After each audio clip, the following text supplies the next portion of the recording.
ఈరోజు దేవుని కార్యాలు ఏ విధంగా మనం చేస్తున్నాం? నిజంగా శ్రద్ధగా చేస్తున్నామా? దేవుడు చూస్తున్నారన్న భయంతో చేస్తున్నామా? లేదా దేవుడిని సంతోషపరచాలి అన్న ఆశతో చేస్తున్నామా?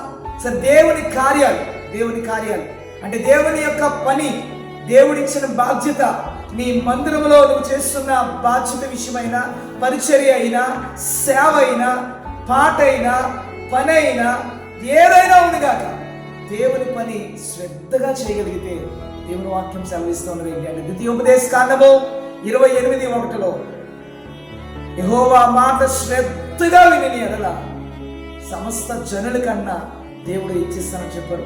దేవుని మాట వినిటిలో శ్రద్ధ, ఆ దేవుని మాట ప్రకారం బాధ్యతలలో శ్రద్ధ కలిగి ఆయన కార్యాలు చేయగలిగితే దేవుడిని దీవిస్తారు, దేవుడిని ఆశీర్వదిస్తారు, దేవుడిని నిలబెడతారు, దేవుడిని నడిపిస్తారు. దేవుడు నామమునకు స్తోత్రం కలుగును గాక.